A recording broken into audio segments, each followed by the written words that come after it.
ሰላም ጤና ይስጥልኝ የተከበራችሁ ተመልካቾቻችን በዛሬው የወቅታዊ ጉዳዮቻችን የተለያዩ በተለይም አሁናዊ ወቅታዊ ጉዳዮችን ወደናንተ ይዘን ቀርበናል። እንግዲህ በተለይም ደግሞ አሁን በትግራይና አጠቃላይ በሰሜኑ ክፍል እንዲሁም ደግሞ በኢትዮጵያ እየተከናወኑ ስላሉ አበይቱ ጉዳዮችን መሰረት አድርገን ለመወያየት እዚህ ስቱዲዮአችን እንግዶችን ጋብዘናል።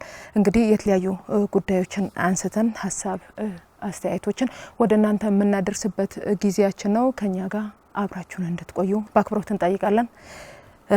እንግዶቻችን ጥሪያችንን አክብራችሁ እዚህ ስቱዲዮአችን ስለተገኛችሁ በተመልካቾቻችን ስም እናመሰግናለን። እስኪ እንደ መግቢያ በተለይም አሁን ያሉት ወቅታዊ ጉዳዮችን መሰረት አድርገን በተለይም በትግራይ ሕዝብ አጠቃላይ ደግሞ በኢትዮጵያ ሕዝቦች እየተከናወኑ ያሉት በአብይ አህመድ ያገዛዝ ስርዓት እየተፈጸሙ ያሉት ከባድ ግፎች በደሎች የኢትዮጵያ ሕዝብ እያስተናገደን ያለው ከዚህም ደግሞ በከፍተኛ ግፍና መከራ እያለፈ ያለው የትግራይ ሕዝብ አለና እንዳጠቃላይ ስርዓቱ ወደ ስልጣን ከመጣም ወደ 8 አመታት ገደማ ተቆጥረዋልና በእነዚህ የ8 አመታት ያገዛዝ ስርዓት በተለይም ህዝቦችን ከመከፋፈል አንፃር ጦርነት በመፍጠር ግጭቶችን ፈጥሮ ህዝቦች እርስ በራሳቸው እንዲባሉ ከማድረግ አንፃርና ሀገሪቱን በተለይ ወደ ቀውስ ውስጥ በማስገባት ህዝቦች በከፍተኛ ግፍ እንዲያልፉ ከማድረግ አንፃር እየፈጸመ ያለው ወይም ደግሞ ያገዛዙን ወይ የስርዓቱን ባህሪ እንዴት ይገለጻል? በቅድሚያ ስሞትን አስተዋውቀውኝ እስቲ ወደዚህ ጉዳይ እናምራ። እሺ መሰግናለሁኝ። ስሜ ኪሮስ ካሳሁን ነው የምባለው። የመጣሁት ከህዝባዊ ወያነ ሓርነት ትግራይ ነው። እንግዲያውስ እንደተባለ የስርዓት ወደ ስልጣን ከመጣ ጊዜ ጀምሮ ከአገዛዙ ባህሪ የሚነሱ የተለያዩ በደሎች ስቃይ ህዝብንን ሲፈጽም እንደነበረ እና እንዳለ የሚታወቅ ነው።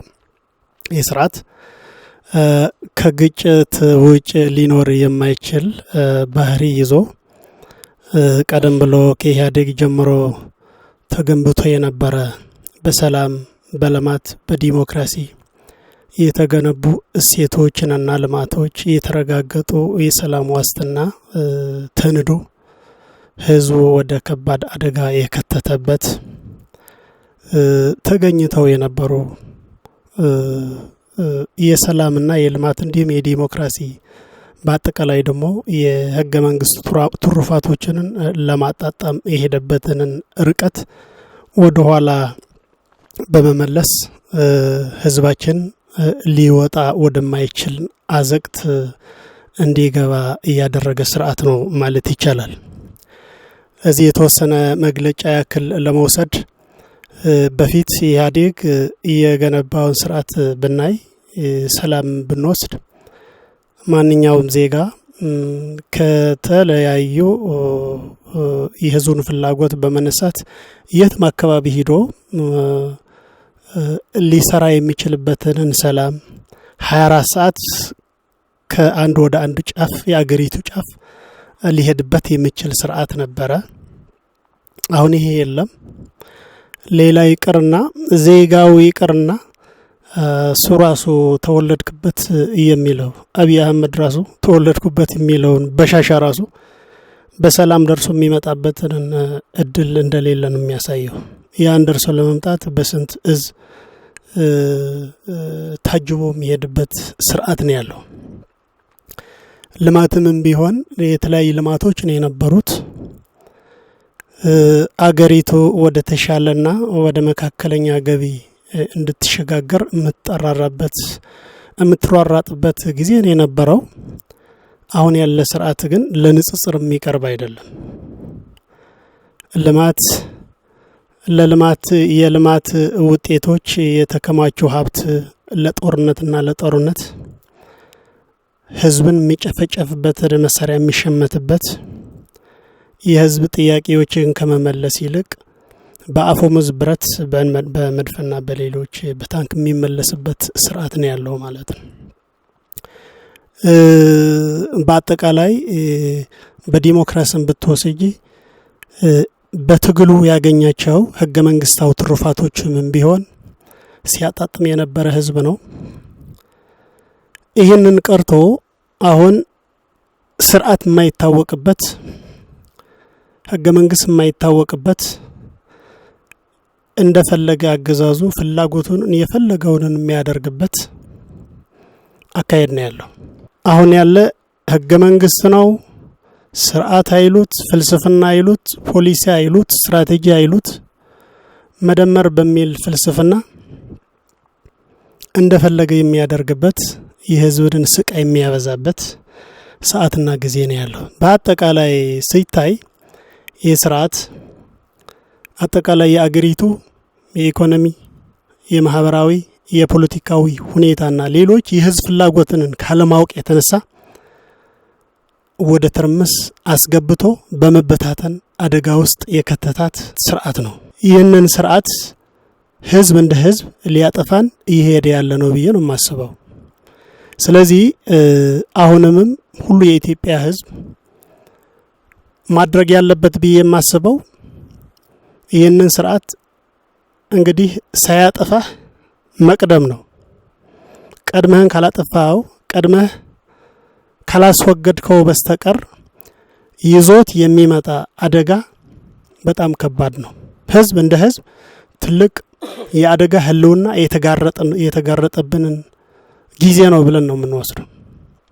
ይህ አደጋ ደግሞ በጋራ ትግል የሚካሄድበት ይህንን ትግል ወደ ውጤት የምናሸጋግርበት ገደል አፋፍ ላይ ያለውን ስርዓት መቃብሩ ላይ የምንሸኝበትን ጊዜ ነው ብዬ ለመግለጽ እፈልጋለሁ።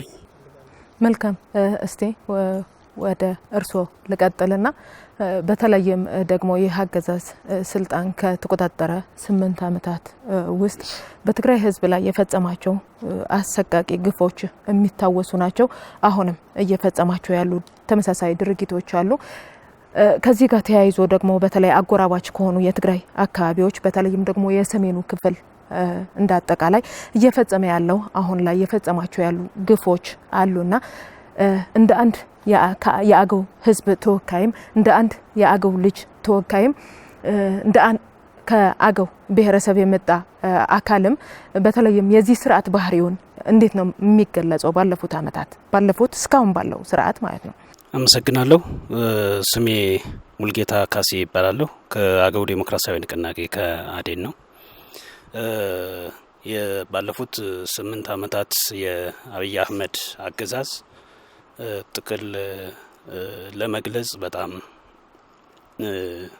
በዚህ ዓለም ላይ ካሉ መንግስታት ብለን ከምንጠራቸው ጋር ሁላ ሊነጻጸር የማይችል መንግስት ብሎ ለመጥራትም ጭምር ማያበቁ በርካታ መገለጫዎች ያለበት አጠቃላይ ግን በይዘት ደረጃ ግን ወታደራዊ አገዛዝ ሆኖ ኢትዮጵያን በየክልሉ ጦርነት ሲያውጅ፣ ኮማንድ ፖስት ሲያቋቁም፣ ህጻናትን ሲጨፈጭፍ፣ ሴቶችን ሲያስደፍር፣ ሲያሳግት፣ እናት በጎን ታጣቂዎችን ሲያስታጥቅ ራሱ መልሶ የዛን በጎን መከላከያን እንደ የሚኒሻ ተግባራት ይህን ሲያደርግ አጠቃላይ 8 ዓመታትን የመከራና የሰቆቃ ጊዜያት ናቸው ማለት እንችላለን።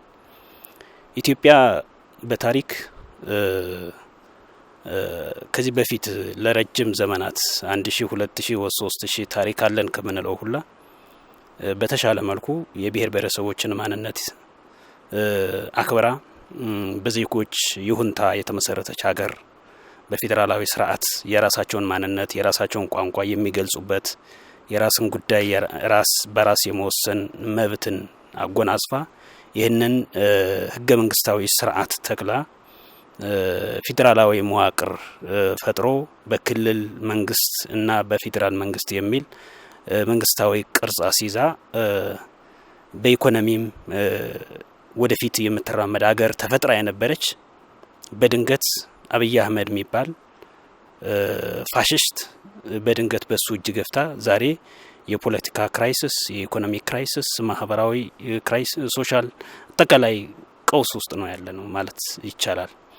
ለዚህ እንዳገው አብይ አህመድ የሚባለውን አገዛዝ ከጅምሩ ጀምረን ነው እኛ ትክክለኛ ህዝባዊ አላማዎችም ፖለቲካዊ ፍልስፍናዎችም የሌለው በተራ አጀንዳ ላይ ተመስርቶ በሆይታ የመጣ በድንገት በስተት ባልሆነ ሰዎች ላይ ስልጣን ገብታ ሀገር ውድቀት እንደምን የሚያጋጥመን ከጀምሩ ነበር ገምተን የነበረው የገመትነው ሆኗል።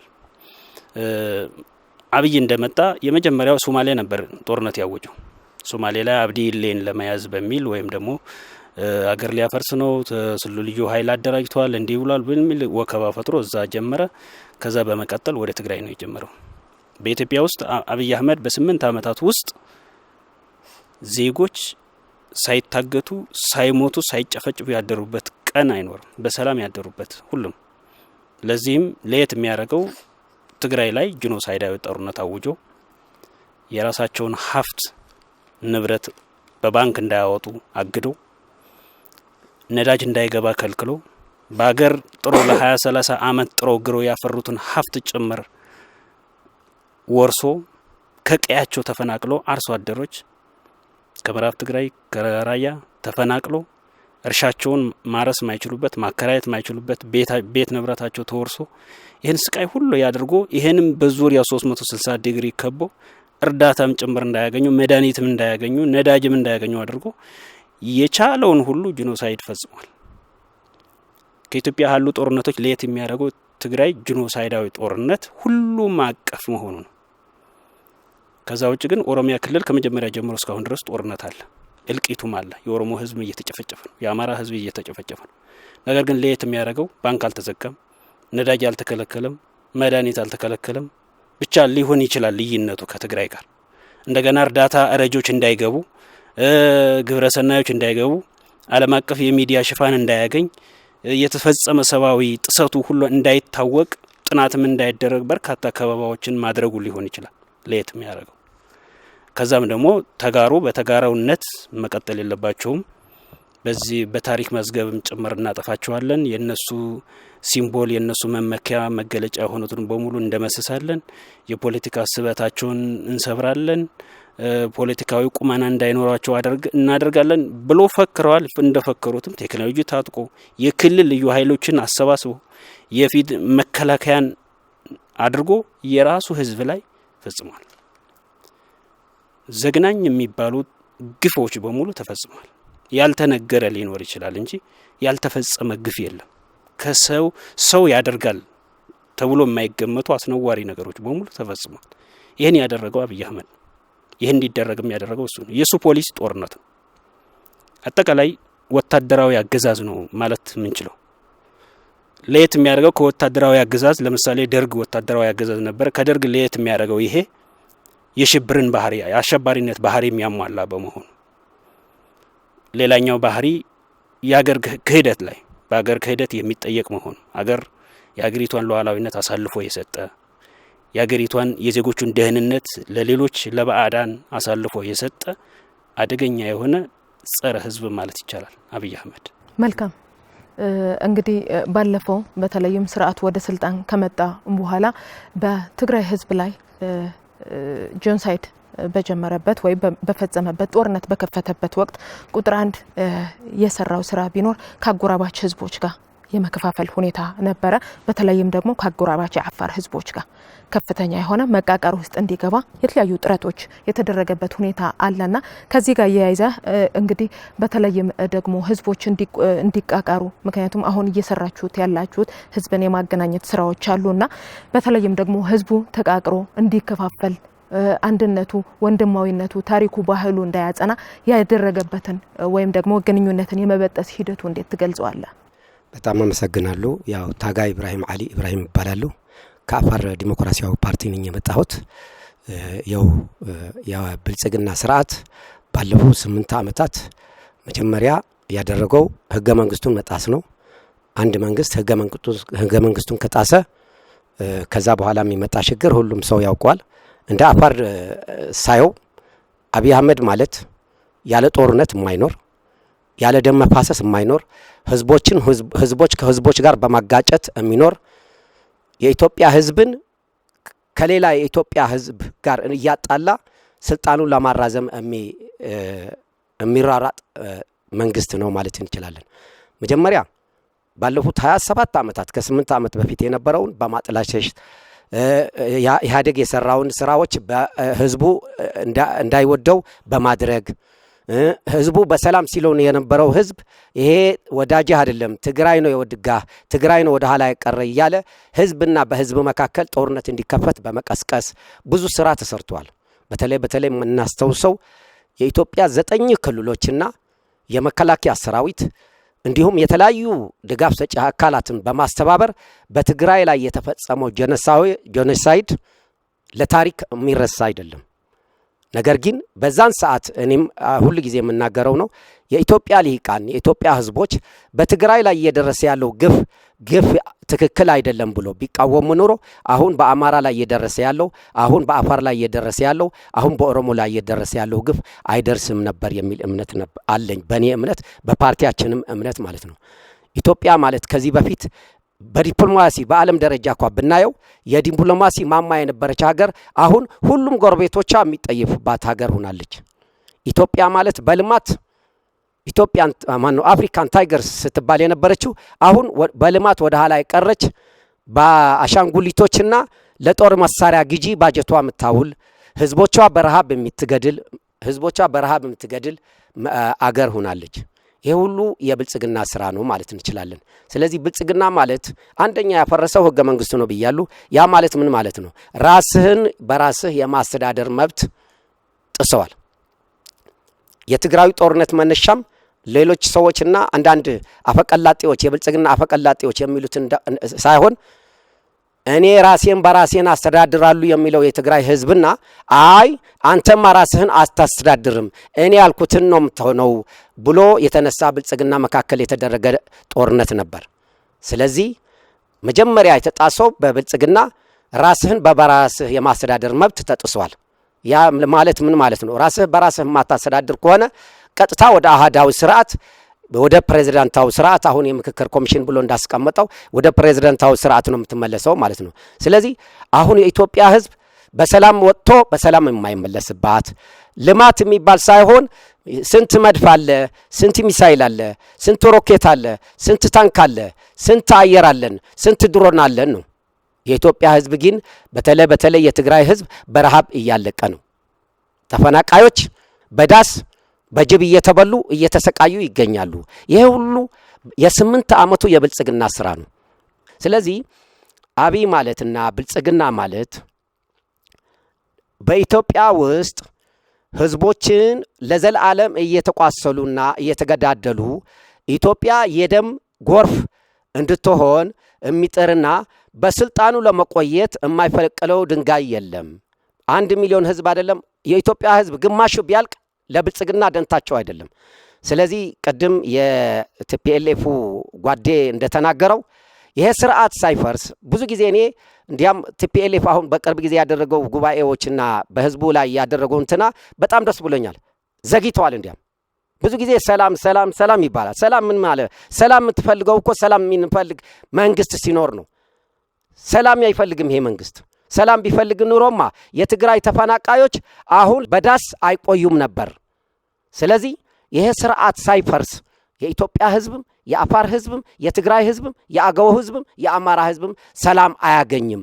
እንደ አፋር ዲሞክራሲያዊ ፓርቲ የአፋር ሰላም ብልጽግና ራህዋ ልማት የሚረጋገጠው በብልጽግና መቃብር ነው ብሎ ነው የሚያምነው። አመሰግናለሁ። መልካም እንግዲህ ይህ ስርዓት እንግዲህ ባለፉት አመታት እናንተም እንደገለጻችሁ እንደታየውም በርካታ ግፎች የፈጸመበት ሁኔታ አለ። በተለይም በትግራይ ህዝብ ላይ ከ2013 ዓ.ም ጀምሮ ባወጀው ጦርነት ተከትሎ ጆኖሳይድ ተፈጽሞ ይህም ተጠያቂነትና ፍትህ ባልተረጋገጠበት ሁኔታ አሁንም እንግዲህ ግፉ ቀጥሎ አሁን ላይ ፖለቲካዊና ወታደራዊ ዝግጅቶችን በማድረግ ድጋሚ በትግራይ ጦርነት ለመክፈት ዝግጅት ያደረገበት ሁኔታ አለ። ከዚህ ጋር ተያይዞም ደግሞ በአጎራባች አካባቢዎች በተለይም በአማራ ክልል የምናየውም ጦርነት የተከፈተበት ህዝቡ እያለቀ ያለበት ሁኔታ አለ። በአገውም ተመሳሳይ መልኩ በአፋርም እንግዲህ እነዚህ ህዝቦች በከፍተኛ በተለይም የሰሜኑ አካባቢ የምንላቸው አሁን ላይ በከፍተኛ ህልውና አደጋ ውስጥ ያሉበት በተለይም ደግሞ የትግራይ ህዝብ አሁን ላይ ተጋርጦበት ያለው የህልውና አደጋ ከፍተኛ መሆኑ ይታወቃልና በዚህም ደግሞ የተለያዩ ከበባዎች ተኖረውበት ነዳጅ በሌለበት መድኃኒት በጀት ባልተለቀቀበት ባንክም እንዲሁ ካሽ ወይንም ደግሞ የብር የሌለበት ሁኔታ ህብረተሰቡ በከፍተኛ ሁኔታ ያለበት ሁኔታ አለና ይሄንን እንግዲህ ለመፍታት በተለይም ደግሞ አሁን ይሄንን የሰሜኑ ህዝብ ከፍተኛ የሆነ ብሔራዊ አደጋ እንደተጋረጠበት እየተገለጸ ያለበት ሁኔታ አለና በተለይም ደግሞ ይሄንን ብሔራዊ አደጋ ለመመከትም የፈጠራችሁት ጥምረት አለ ከተለያዩ ኃይሎች ጋርና ይሄንን ጥምረት እንዴት ይገለጻል? በተለይም ደግሞ አሁን ላለው ለተጋረጠው የህልውና አደጋስ ፋይዳው ምንድነው? እሺ በድጋሚ አመሰግናለሁ። እንደተባለው አሁን የተመሰረተ ጥምረት መነሻው ምንድነው ይለው ትንሽ ብናየው ጥሩ ነው ብዬ የማስበው አንድ እንደተባለ የተለያዩ በደሎች ህዝቦች ላይ ሲከሰት ቆይተዋል። ሂዶ የአደጋ ህልውና እንዲጋረጥ አብቅቷታል ወይም በቅቷል። ስለዚህ የኢትዮጵያ ብሔር ብሔረሰቦች በተለይም ደግሞ እዚህ ሰሜን አካባቢ ያለ የትግራይ ህዝብ፣ የአፋር ህዝብ፣ የአገው ህዝብ፣ የቅማንት፣ የአፋር፣ የአማራና ሌሎች አገዛዙ አንድ ላይ በመሆን ለመገርሰስ እያሰቡት ያሉትን ጥምረት ወይም አሊያንስ አላማው ምንድነው? ፋይዳው ምንድነው? ያለው ጠቀሜታው ምንድነው ብለን ስናይ ሲጀመር ይህ ስርዓት ህዝቡንን አጥፍቶ ለመጥፋት እየተጣጣረ ያለ ስርዓት ነው የሚል ሀሳብ ነው ያለኝ። ስለዚህ ይሄ አገዛዝ ያንን ያሰበበትን ሴራ እና ሰይጣናው ተግባር ሳይፈጽመው ወይም ለመከላከል እዚህ አካባቢ ያሉት ጥምረት ወይም አሊያንስ ማለት ተመሳሳይ አደጋ የተጋረጠባቸው ኃይሎች አሊያንስ ፈጥረው መታገል ያስፈልጋል። ምክንያቱም የተለያዩ ጄኖሳይድን እየተፈጸመ ቆይተዋል። ስፔሻሊ ትግራይ ብናይ ጓዶችም እንዳሉት በትግራይ ህዝብ ያልደረሰ በደል የለም። ህዝብ እንደ ህዝብ ለማጥፋት ባደረገው ጥረት ብዙ ጄኖሳይድ ነው የተፈጸመብን። ስለዚህ ይህ ስርዓት በትግራይ ህዝብ ላይ የፈጸመው በደል፣ ስቃይ፣ መከራ በአጠቃላይ ጄኖሳይድ አሁንም እየቀጠለበት ነው ያለው። በፊት በአፈሙዝ በመድፍ በተለያዩ ዘመናዊ መሳሪያዎች ነበር። አሁንም ቢሆን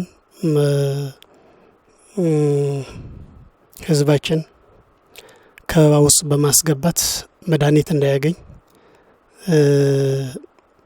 እህል እንዳያገኝ፣ መብራት ባንክ እንዳያገኝ፣ የህዝብ ሀብት ራሱ አንቀሳቅሶ የራሱንን ህይወት እንዳይመራ በአጠቃላይ ህዝቡ እንደ ህዝብ ለመፍጀት እየሰራ ነው ያለው። እሱም ብቻ አይደለም። በጎረቤት ክልሎቻችንና ወንድም ህዝባችንን በአማራ የምንበለው፣ በአገው የምንበለው፣ በቅማንት የምንበለው፣ በአማራና በኦሮሚያ ጄኖሳይድ እየተፈጸመ ነው ያለው። አሁንም ቢሆን እየተፈጸመ ቆይቷል። አሁንም እየተፈጸመ ነው ያለው። ስለዚህ ይህ እየተፈጸመ ያለ ጄኖሳይድ እንዴት መታገል አለብን ብለው አንድ ላይ ትብብር ፈጥረው አሊያንስ ፈጥረው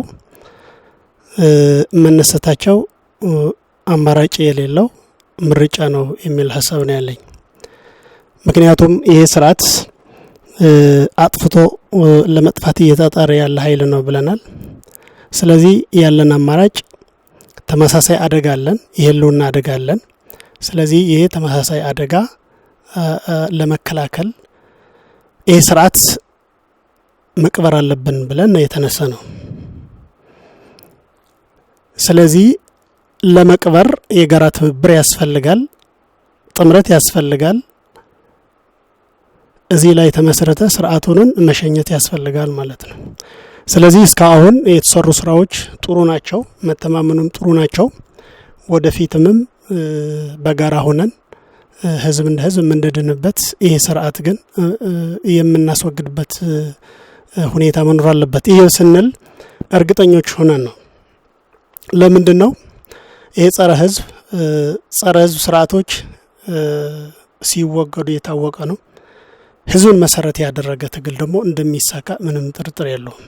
ስለዚህ ከዚህ ተነስተን እየታገልንን ሌሎች ከጥምረት የፈጠሩ ብቻ ሳይሆን ሌሎች ተመሳሳይ አደጋ የተደቀነባቸው ብሔር ብሔረሰቦች አሉ።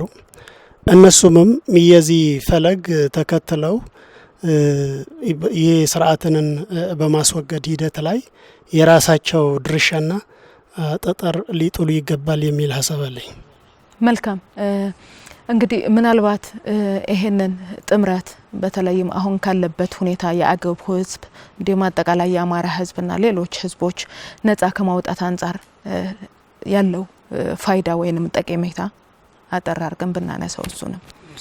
አመሰግናለሁ። በድጋሚ እንዳገው ህዝብ ያገው ህዝብ የራስን ጉዳይ በራስ የመወሰን የህገ መንግስታዊ ጥያቄ ለረጅም አመታት ስንጠይቅ የቆየና ይህም ራስን በራስ የማስተዳደር የራስን ጉዳይ የልማት ጥያቄዎች፣ የመልካም አስተዳደር ጥያቄዎች፣ የትምህርት አጠቃላይ መሰረተ ልማት ጥያቄዎች በሙሉ በራስ አስተዳደራዊ ክልል መስርተን በራስ በጀትና በራስ የፖለቲካ ውክልና በማግኘት የራሳችን ጉዳይ በራሳችን ወስን የሚል ጥያቄ ይዘን ለአመታት ስንታገል የቆየነን ይሄ እውን ሊሆን የሚችለው የአብይ አህመድ ስርዓት መቃብር ላይ ነው ብለን ነው ምናምነው።